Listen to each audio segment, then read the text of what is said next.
आज का special thanks mister Suhail वारिस का, जो कि कराची पाकिस्तान से बिलोंग करते हैं, मिस्टर इमरान नज़ीर का, जो कि वज़ीरिस्तान पाकिस्तान से बिलोंग करते हैं, मिस्टर मोहतशम का, जो कि कराची से बिलोंग करते हैं, और मिस ज़ैनब आरिफ का, जो कि बलूचिस्तान पाकिस्तान से बिलोंग करती हैं।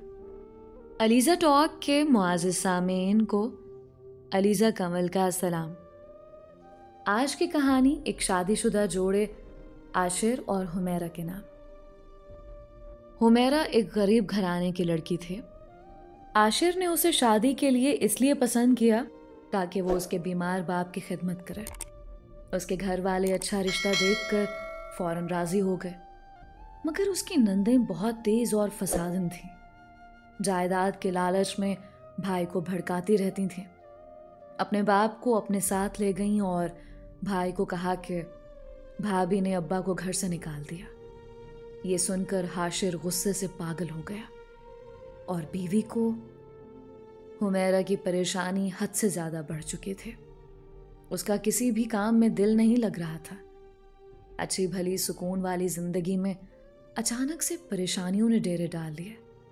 हुमैरा समझ नहीं पा रही थी कि उसके साथ हो क्या रहा था।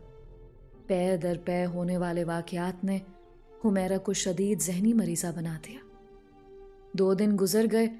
परदेश में बैठा उसका शौहर आशिर उसकी कॉल नहीं अटेंड कर रहा था। उसका दिल अनजाने अंदेशों में घिर गया। तरह तरह के वसवसे दिमाग में आ रहे थे, जिस वजह से उसका खाना पीना हराम हो गया था। वो दिल ही दिल में आशिर की खैर खैरियत की दुआएं मांगने लगे। हुमैरा को और कुछ समझ ना आया तो वुज़ू किया, जाए नमाज बिछाकर नवाफिल अदा करने लगे। उसने अल्लाह से गिड़गिड़ा कर अपने शौहर की सलामती और अपने घर की खैर व आफियत की दुआएं मांगी। पता नहीं क्यों, मगर उसकी छठी हिस्स उसे इशारा दे रही थी कोई गड़बड़ तो ज़रूर हो गई थी, जिसके बारे में वो बेखबर थे।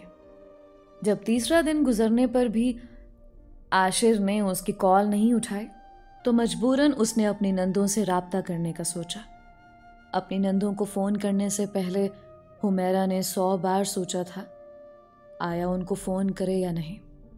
उसे ज़रा भी उम्मीद नहीं थी कि उसकी नंदें उसकी कॉल अटेंड करेंगी। उन्होंने कभी हुमैरा को अपनी भाभी के तौर पर कबूल नहीं किया था। वो हमेशा हुमैरा के साथ बहुत सर्द अंदाज से पेश आती, और अब कुछ रोज़ पहले जो तमाशा वो करके गई थी, उसके बाद तो वो वैसे भी हुमैरा से कोई ताल्लुक़ रखने वाली नहीं थी। और उस तमाशे का सोचकर हुमैरा के जहन में झमाका हुआ, कहीं आशिर के फ़ोन ना उठाने का ताल्लुक़ उस वाक़ये से तो नहीं। ये सोचकर हुमैरा जी जान से लरस गई। अगर वाकई यही बात थी तो फिर यकीनन उसकी ज़िंदगी बहुत मुश्किल में पड़ने वाली थी। आशिर किसी सूरत उसे माफ़ नहीं करेगा और सफाई का मौका तो हरगिज़ नहीं देगा। हुमैरा बेकसूर होते हुए भी मुजरिमों की तरह सज़ा से बचने का हल तलाश करने लगे। उसने दिल ही दिल में दुआ मांगी कि ऐसा कुछ ना हो। अपनी नंदों को कॉल मिलाई, हस्बे तवक्को उसकी नंदों ने कॉल नहीं उठाई। अलबत्ता थोड़ी देर गुजरने के बाद आशिर की कॉल आ गई तो हुमैरा को अपने शक की तस्दीक हो गई। खौफ से हुमैरा का दिल लरजने लगा। बामुश्किल अपने हवास पर काबू पाते हुए हुमैरा ने आशिर की कॉल अटेंड की। लरजते लहजे में पूछा, आशिर, आप मेरी कॉल अटेंड क्यों नहीं कर रहे थे? सब खैरियत तो है ना? हुमैरा के बोलने की देर थी। आशिर जैसे फट पड़ा। तुम्हें मेरी खैर खैरियत की फिक्र कब से होने लगी? तुम इतनी अच्छी कब से हो गई कि अपने से जुड़े रिश्तों का एहसास करने लगो? तुम जैसी मक्कार और मुनाफिक औरत मैंने आज तक नहीं देखी। मुझे अफसोस हो रहा है कि मैंने तुमसे शादी की। मेरे बाप को घर से निकाल कर अब तो तुम सुकून से रह रही होगी ना? मेरे बाप का वजूद तो तुम पर बहुत बहुत बड़ा बोझ था। सब कुछ तुम्हें ही करना पड़ता था और उसका बंदोबस्त भी तुमने कर लिया। मेरे बाप ने तुम्हारा क्या बिगाड़ा था? वो तो खुद दूसरों का मोहताज है और तुमने उनकी माजूरी का भी एहसास नहीं किया और उन्हें उनके घर से ही निकाल दिया। ये भी नहीं सोचा कि जब मुझे पता चलेगा तो मेरे दिल पर क्या गुजरेगी। मुझे बताओ, मैंने तुम्हारी जिंदगी में किस चीज की कमी छोड़ी थी? मामूली टूटे फूटे घर से उठाकर तुम्हें आलीशान कोठी की मालिकन बना दिया। तुम्हारी जिंदगी में हर आसाइश की फरावानी कर दी, बिना कहे तुम्हारी हर ख्वाहिश पूरी की, और बदले में सिर्फ एक ही ख्वाहिश की कि मेरे बाप का दिल से ख्याल रखो। और तुमने क्या किया? तुमने मेरा मान भी रखना गवारा नहीं किया। मैंने तो तुमसे बहुत उम्मीदें लगाई थी, मगर भूल गया था तुम जैसे लोगों को जब पैसे की हवा लग जाए तो अपनी औकात भूलने लगते हो। मेरी गलती थी जो तुम पर एतबार किया और अपने बीमार बाप को तुम्हारे हवाले करके बैरून मुल्क आ गया। जी तो मेरा यही कर रहा है अभी तुम्हें 3 लफ्ज सुना दूं, मगर तुम्हारी किस्मत अच्छी है। मेरे सामने तुम्हारा असली रूप तब आया जब तुम्हारी कोख में मेरा बच्चा है। चाहे जो भी हो, तुम्हारी वजह से मैं अपनी औलाद को तकलीफ में नहीं डाल सकता, इसलिए शुक्र मनाओ और इस घर में ऐश से रहो।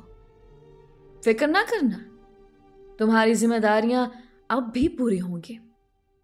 मैं तुम्हारी तरह कम ज़र्फ आदमी नहीं हूं कि तुमसे मुकाबला करके अपने फर्ज में कोताही बरतूं, मगर मुझसे अब उम्मीद ना रखना। आज के बाद तुम्हें मेरा फोन नहीं आएगा और ना ही मेरे दिल में अब कभी तुम अपनी जगह बना पाओगे। अपने लफ्जों के जहरीले तीर हुमैरा के दिल में पैवस्त करके आशिर ने कॉल काट दी। हुमैरा का रंग खतरनाक हद तक जर्द पड़ गया। वो फूट फूट कर रो रही थी। उसकी नंदों ने आखिर उसकी जिंदगी में जहर घोल ही दिया। आशिर को लगता था वो उसके पैसों की लालची है और अपनी अयाशी की खातिर उसके बाप को घर से निकाला। हालांकि ऐसा नहीं था। वो आशिर से दिल से मोहब्बत करती थी और अपने ससुर की भी दिल से इज्जत करती थी। कभी भी उसने महसूस नहीं किया था कि उसका मफलूत ससुर उस पर बोझ है, बल्कि बहुत खुशी से अपने ससुर के सारे काम किए। मगर आशिर उसकी बात सुनने को तैयार नहीं था। हुमैरा ने बहुत बार आशिर से राब्ता करने की कोशिश की, मगर एक बार भी उसकी कॉल नहीं उठाई गई। हुमैरा बेपनाह जिल्लत महसूस करती। उसे आशिर से शिकवा था। क्या होता जो एक बार वो हुमैरा से भी कुछ पूछ लेता, मगर उसने तो लम्हों में हुमैरा को उसकी औकात बताई थी। शादी की पहली रात आशिर ने उस पर वाज़ेह कर दिया था उसने अपने बाप की खातिर हुमैरा से शादी की थी। आशिर ने कहा था कि अगर हुमैरा उसके बाप का दिल से ख्याल करेगी तो बदले में आशिर भी उसे बहुत इज्जत देगा, अपने दिल और घर की रानी बनाकर रखेगा। तो अब कहाँ वो हुमैरा को बख्शने वाला था। हुमैरा के हाथ पैर फूल चुके थे। उसे समझ नहीं आ रही थी कि वो आशिर को किस तरह मनाए, किस तरह अपनी बेगुनाही का सबूत दे, किस तरह से यकीन दिलाए कि उसने बाबा जान का पूरा पूरा ख्याल रखा था, दिन रात उनकी खिदमत की। बाबा जान भी उससे बहुत खुश थे। कैसे बताए कि जिस रोज उसके ससुर ने अपनी जायदाद के हवाले से अपने वकील को बुलाया, उसी रोज उसकी बहनों ने हुमैरा पर इल्जाम लगाया, खूब वावेला मचाकर जबरदस्ती अपने बाप को यहां से ले गई। हुमैरा तो बाबा के जाने से बहुत उदास और परेशान थी। भला इतने बड़े घर में अकेले रहना कहाँ मुमकिन था। वो बाबा के साथ खुश होते, थोड़ा बहुत घर का काम करने के बाद वो उनके पास बैठ जाते और अपनी पसंदीदा किताबें बाआवाज़ पढ़कर अपने ससुर को सुनाया करती थी। हुमैरा ने तो सोचा था कि कुछ रोज़ खामोश रहने के बाद आशिर को तरीके से उसकी बहनों के बारे में बताएगी और उसे कहेगी कि अपने बाप को वापस घर भिजवाए, मगर इसकी नौबत ही नहीं आई। जिस रोज़ उसकी नंदें अपने बाप को लेकर गईं, उसी रोज़ से आशिर उसकी कॉल नहीं उठा रहा था और अब कॉल की भी तो सिर्फ हुमैरा को उसके नाकर्दा गुनाह बताने और सज़ा देने के लिए। आशिर ने हुमैरा को ये जताना ज़रूरी समझा कि वो मामूली घराने की लड़की यहाँ आकर अपना माजी भूल गई है और उसकी दौलत पर ऐश कर रही है। इस सब से हुमैरा का दिल कटकर रह गया था। उसे बहुत जिल्लत महसूस हुई थी। आशिर से बेपनाह मोहब्बत और अपने ससुर के दिल से खिदमत और इज्जत करने के बाद उसे ये सिला मिला था कि उसकी बात सुनना भी गवारा नहीं किया गया और सिर्फ इसी बात पर उसकी जान बख्शी की गई कि वो आशिर के बच्चे की माँ बनने वाली थी। हुमैरा शुक्र कर रही थी कि वो हामिला थे, वरना आशिर ने तो उसे छोड़ने में एक लम्हा भी देर नहीं करनी थी। मगर अब बच्चे की खातिर उसका घर बच गया। हुमैरा को उम्मीद थी एक दिन आशिर पर हकीकत ज़रूर खुलेगी और तब आशिर को एहसास होगा कि उसने हुमैरा के साथ कितनी ज्यादती की है।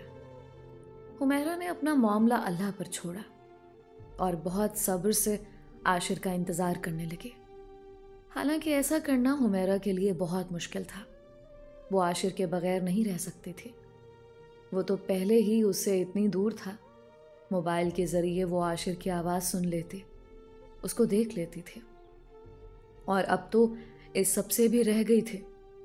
ना जाने इन अमीर लोगों को क्यों लगता है कि गरीब लड़कियां सिर्फ दौलत के लिए ही अमीरजादों से शादी करती हैं।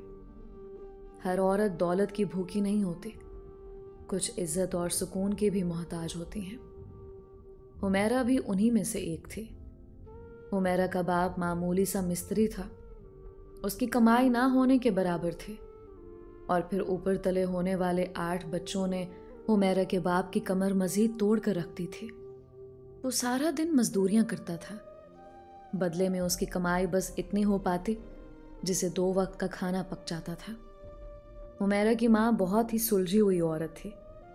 वो अपने बच्चों को पढ़ाना चाहती थी, मगर शौहर की कमाई और मिजाज नज़र आया तो अपने शौहर का साथ देने के लिए लोगों के कपड़े सीने शुरू कर दिए। हुमैरा की माँ दरियाँ बुनने में भी माहिर थी। कपड़े सीने की वो दरियाँ बनाकर बेचती थी, जिससे इतनी आमदनी शुरू हो गई कि उसने बच्चों का तालीमी सिलसिला शुरू किया और घर के खर्च में भी हाथ बटाती थी। होना तो ये चाहिए था कि अपनी बीवी की मदद और एहसास करने पर हुमैरा का बाप उसकी इज्जत करता, मगर ऐसा नहीं था। हुमैरा का बाप गरीब होने के साथ बेहिस और संगदिल आदमी था। उसने कभी भी अपनी बीवी की इज्जत नहीं की और वो अपनी बीवी को हर वक्त गंदी गालियों से नवाजता और अक्सर औकात मार पीट किया करता था। मगर हुमैरा की माँ साबिर औरत थी, बहुत सब्र से अपने शौहर का रवैया झेलते हुए घर को संभाल रही थी। बच्चों की जिंदगी बेहतर बनाने के लिए कमा रही थी, मगर कभी भी शिकायत नहीं की, बल्कि अपने बच्चों के सामने अपने शौहर के दिए जख्म छुपाती थी। हुमैरा अपने बहन भाइयों में सबसे बड़ी थी। छोटी सी उम्र में ही उसने अपने बाप का रवैया और अपनी माँ का सब्र देखा था और इन बातों को बहुत महसूस करती थी। हुमैरा को शुरू से ही पढ़ने का बहुत शौक था। वो पढ़ लिख कर अपनी माँ का सहारा बनना चाहती थी। उसकी माँ ने उसका शौक देखकर 10 जमातों तक पढ़ाया। हुमैरा ने बहुत कामयाबी से मैट्रिक तक तालीम हासिल की थी। वो बहुत ज़हीन थी और फिर शौक की वजह से हर क्लास में अव्वल आती थी। पढ़ाई के साथ हुमैरा अपनी माँ का हाथ भी बटाया करती थी। उसने अपनी माँ से सारे हुनर सीख लिए थे और फारिग वक्त में बैठकर अपनी माँ की मदद करती थी। जल्दी उसके हाथों में सफाई आ गई और घर का खर्च चलाने के लिए अपनी माँ का हाथ बटाने लगी। एफए की प्राइवेट तैयारी के साथ हुमैरा ने प्राइवेट स्कूल में आर्जी नौकरी शुरू कर ली। हुमैरा के बाप ने कभी भी अपने बच्चों की ढारस नहीं बंधाई, बल्कि हमेशा ही बुरे अलकाबात से नवाजा। वो हुमैरा की माँ को गालियां देकर कहता, 4 लफ्ज पढ़कर भी क्या कर लेंगी ये? कौन सा इन मनहूसों की पढ़ाई से हमारे घर में बरकत आएगी? उल्टा इनकी पढ़ाई पर पैसा खर्च हो रहा है। हुमैरा को इन बातों से बहुत तकलीफ होती थी। वो माँ बेटियां सब्र से अच्छे वक्त का इंतजार करती रही थी, मगर उस वक्त तकलीफ की इंतहा नहीं रही जब हुमैरा के भाइयों ने जवान होते ही अपने बाप की रविश अपनाई। और माँ बहनों को गालम गलोच करने लगे। हुमैरा समझ गई थी इस घर में इज्जत लेना ख्वाब रहेगा। उसे मर्द जात से नफरत होने लगे। एफए के बाद हुमैरा बीए की तैयारी कर रही थी। अपनी तरह बहनों को भी हुमैरा ने पढ़ाई का शौकीन बनाया था। दोनों भाइयों से तो वो बिल्कुल ही मायूस हो चुकी थी। वो अपने बाप की तरह पढ़ाई से कोसों दूर मेहनत मजदूरी करने वाले और घर आकर गंदी गालियां बकने वाले थे। फिर हुमैरा को एक बंगले में केयर टेकर की नौकरी मिल गई। घर में काम का सुनकर उसकी माँ परेशान हुई थी, मगर हुमैरा ने अपनी माँ को तसल्ली दी। उसका काम मुश्किल और ख़तरनाक नहीं था। उस घर में एक उधेड़ उम्र शख्स रहता था जो कि फालिज की वजह से मफलूज हो गया था। उसकी देखभाल के लिए मेल नर्स मौजूद थे और अब उसका बेटा अपने बाप की बोरियत दूर करने के लिए कुछ करना चाहता था। हुमैरा जिस स्कूल में नौकरी करती थी, वहाँ एक फंक्शन में उसने एक आर्टिकल पढ़ा। उसके पढ़ने का अंदाज बहुत ही मुनफरिद और नया था। उस मफलूज शख्स का बेटा आशिर वहाँ आया हुआ था। उसने हुमैरा से बात की और नौकरी की पेशकश की। उसका बाप किताबें पढ़ने का शौकीन था, मगर अपनी बीमारी की वजह से वो अपने शौक से महरूम था। उसका बाप उदास रहता था और अब आशिर चाहता था कि हुमैरा उसके बाप को किताबें पढ़कर सुनाया करे, और उसकी तनख्वाह इतनी ज़्यादा बताई कि हुमैरा की आंखें खुल गई। हुमैरा ने इनकार नहीं किया और अल्लाह का नाम लेकर वो नौकरी कर ली। हुमैरा की माँ उसकी कामयाबी पर बहुत खुश थे। कहाँ 7,000 की नौकरी करने वाली हुमैरा एकदम से 40,000 कमाने लगी थी। हुमैरा को नौकरी करते हुए चंद माह हुए थे जब आशिर ने हुमैरा को एक नई पेशकश की, जिसे सुनकर हुमैरा का मुंह खुले का खुला रह गया। वो हुमैरा से शादी करना चाहता था। इन 3 महीनों में हुमैरा ने उसके बाप का इतना ख्याल रखा था कि उसका इंतहाई बीमार बाप अब सेहतयाब हो रहा था और इतना बोलने के काबिल भी हो गया कि जैसे तैसे अपनी बात समझा लेता था। ये सब हुमैरा की मेहनत थी। वो ना सिर्फ उसके बाप को किताबें पढ़कर सुनाया करती थी, बल्कि उसकी दवाइयों पर भी नज़र रखती थी और मेल नर्स पर भी कड़ी निगाह रखती थी। इस बात से आशिर को ख्याल आया, क्यों ना वो हमेशा के लिए हुमैरा को अपने घर का मकीन बना ले। वो जवान लड़की थी, अगर उसकी कहीं शादी हो जाती और वो नौकरी छोड़ देती तो फिर उसके बाप का कौन ख्याल रखता। आशिर अच्छी तरह जानता था वो अपने कारोबार में इतना मसरूफ़ होता है कि घर तवज्जो नहीं दे पाता, और इस गफलत के नतीजे में मेल नर्स लापरवाही बरतते हैं। मगर हुमैरा ने एकदम से सबको सीधा कर दिया था। हुमैरा शादी के लिए तैयार नहीं हो पा रही थी। एक तो वो शख्स बहुत अमीर था और हुमैरा मामूली से घराने की लड़की थी। दूसरा, हुमैरा कमाकर अपनी माँ का सहारा बनना चाहती थी।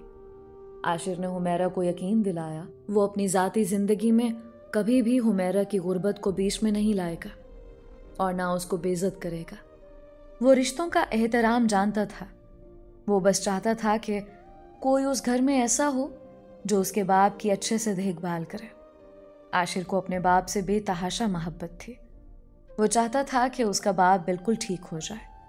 उसके बदले में उसने हुमैरा को वो इज्जत, मान और एहतराम देने का वादा किया जिसका हुमैरा ख्वाब देखा करती थी।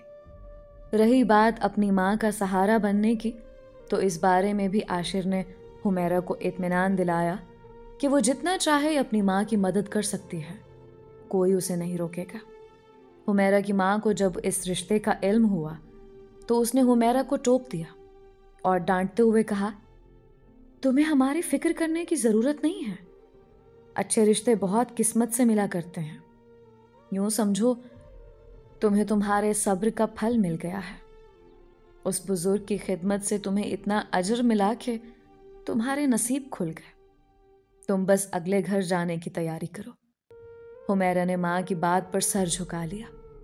इज्जत करने वाले शौहर को पाकर हुमैरा बहुत खुश थी। उसकी शादी का सुनकर आशिर की बहनों ने बहुत वावेला मचाया था और हुमैरा को बुरा भला कहा, मगर आशिर ने दोनों को सख्ती से टोक दिया और कहा कि अगर इस घर में आना है तो हुमैरा को इज्जत देना होगी। इतनी इज्जत पाकर हुमैरा खिल उठी थी। हुमैरा जब अपनी माँ से मिलने जाती, एक खतीर रकम अपनी माँ को दिया करती थी। उसका भी आशिर ने ही कहा था। वो अपनी किस्मत पर नाज़ा थी और दिल से अपने शौहर और बाबा की इज्जत करते थे। फिर उसे हामिला होने की खुशी मिली तो वो मुकम्मल हो गई। आशिर उसका बहुत ख्याल रखने लगा था। हुमैरा अपने शौहर से मोहब्बत करने लगी थी और अपने ससुर का भी बहुत ख्याल रखती थी। उसने कभी भी बाबा को बोझ नहीं समझा। उनकी ज़िंदगी बहुत पुरसुकून गुजर रही थी। फिर आशिर को अपने कारोबार के सिलसिले में बैरून मुल्क जाना पड़ा। उसका दौरानिया 6 माह का था। उसे अपने बाप की फ़िक्र थी, मगर हुमैरा ने वादा किया कि वो कभी भी आशिर को शिकायत का मौका नहीं देगी। मगर इसकी नौबत नहीं आई। एक रोज़ बाबा की तबीयत थोड़ी नासाज हुई तो उन्हें वहम हुआ वो मरने वाले हैं। इस वजह से उन्होंने अपने ख़ानदानी वकील को बुलाकर जायदाद के कागजात तैयार करवाने को कहा। आशिर की बहनों को जब खबर हुई तो वो फ़ौरन घर पहुंच गईं। आशिर की निस्बत वो दोनों ही फितरतन लालची और खुदगर्ज औरतें थीं। वो जान गईं कि उनका बाप सारी जायदाद अपने बेटे को सौंपेगा। यही वजह थी कि घर आते ही उन्होंने हुमैरा से लड़ाई की कि वो उनके बाप को भूखा रखती है और उसका ख्याल नहीं करती। ये शोर शराबा करके वो अपने बाप को अपने साथ ले गई। बाप माजूर था, ना अपनी सफाई में कुछ बोल सकता था, ना अपनी मर्जी का फैसला सुना सकता था। इसलिए हुमैरा की नंदों को अपनी चाल चलने में मसला नहीं हुआ। वो दोनों एक ही घर में ब्याही गई थीं। अपने घर पहुंचते ही उन्होंने भाई को फ़ोन करके उसके सामने झूठे आंसू बहाए और हुमैरा के खिलाफ वरगलाते हुए कहा, हमने कहा भी था कि मामूली सी 2 टके की लड़की को घर में ना लाएं, मगर आपने हमारी बात नहीं सुनी और अब नतीजा आप खुद देख लें। वो बाबा को भूखा रखती थी और उन पर जुल्म करती थी। आशिर बहनों की बातों में आ गया। उसका दिल दुखा था कि उसके दूर होते ही हुमैरा ने अपनी असलियत दिखाना शुरू कर दी। वो हुमैरा से मुकम्मल तौर पर लाताल्लुक हो गया और दोबारा हुमैरा से राब्ता करने की कोशिश नहीं की। वो अपने बाप के लिए बहुत उदास था। रह रह कर उसे इस बात का दुख होता था कि अपने घर के होते हुए भी उसका बाप बेटियों के दर पर पड़ा था। अपने दोनों बहनोइयों की फितरत को वो अच्छी तरह जानता था। आशिर की बेचैनी जब हद से बढ़ी तो उसने वापसी का टिकट खरीदा। उसने अपनी आमद की इत्ला किसी को नहीं दी। वो अपने बाप को सरप्राइज देना चाहता था। नहीं जानता था कि अचानक पहुंचने पर उसे ही सरप्राइज मिलेगा। पाकिस्तान पहुंचते ही वो सीधा अपने घर गया था। उसने सोचा कि हुमैरा को अलग घर में शिफ्ट करेगा और फिर अपने बाप को घर ले आएगा। घर पहुंचा तो मालूम हुआ हुमैरा अपने माँ के घर गई हुई थी। आशिर को गुस्सा आया। फिर कुछ सोचकर अपनी घरेलू मुलाजिमा से पूछा कि हुमैरा का रवैया बाबा जान के साथ कैसा था। तो उसकी मुलाजिमा ने जो बताया उसे सुनकर आशिर की आंखें खुल गईं। उसने बताया, साहब, बीबी जी बड़े साहब का बहुत ख्याल रखती थी। उनको किताबें सुनाती, उनसे हंसी मजाक करती, हर वक्त उनके साथ वक्त गुजारती थी। आपकी बहनें ख्वामख्वाह ही उन पर इल्ज़ाम लगाकर बड़े साहब को ले गई हैं। वो भी नहीं जाना चाहते थे। आशिर दम साधे ये बातें सुन रहा था। उसे समझ नहीं आई कि उसकी बहनें उसके साथ इतना बड़ा ड्रामा भी कर सकती हैं। मगर आशिर ने एकदम से मुलाजमा की बात पर यकीन नहीं किया और खामोशी से वापस पलट गया।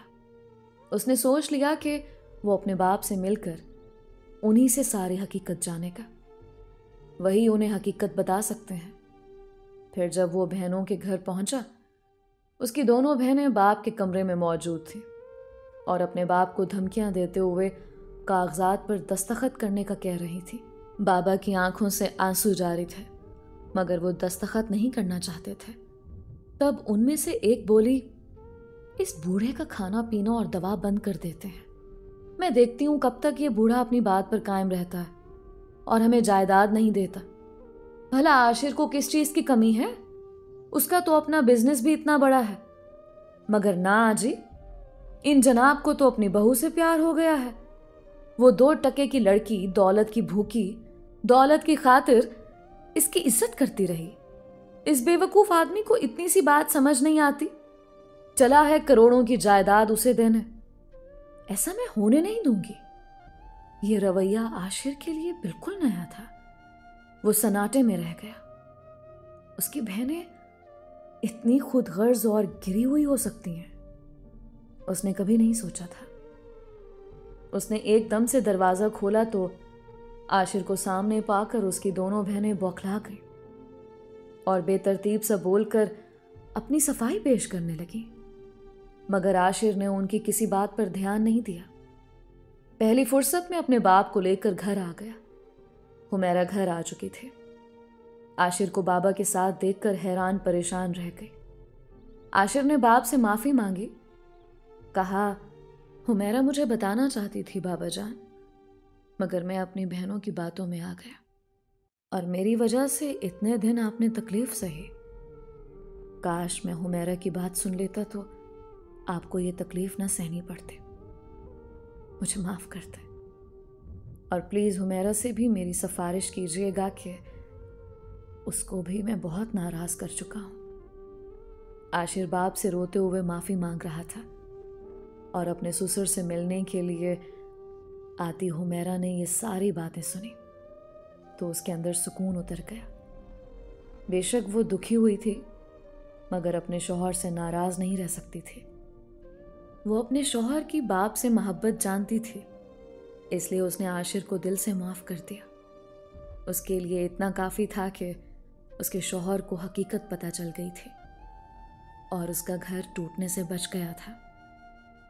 दोस्तों, ये थी आशिर और हुमैरा की कहानी। उम्मीद करती हूँ कि इस कहानी से आप सब ने काफ़ी कुछ सीखा होगा। अपनी राय का इजहार कमेंट्स में ज़रूर किया करें। आप सबके प्यार और सपोर्ट का बेहद शुक्रिया। आप हमारे चैनल की कहानियाँ कहाँ कहाँ से सुनते हैं, अपना और अपने शहर का नाम ज़रूर बताया करें। अगर आपने अभी तक हमारे चैनल को सब्सक्राइब नहीं किया तो अभी सब्सक्राइब कर लें, क्योंकि आपकी सपोर्ट ही हमारे लिए एक बहुत बड़ी मोटिवेशन होती है। आप सब अपना बहुत सारा ख्याल रखें, अपने प्यारों का भी ढेर सारा ख्याल रखें। मिलते हैं एक नई कहानी के साथ। अलीज़ा कमल को अपनी दुआओं में याद रखें। अल्लाह हम सब का हामी और नासिर रहे।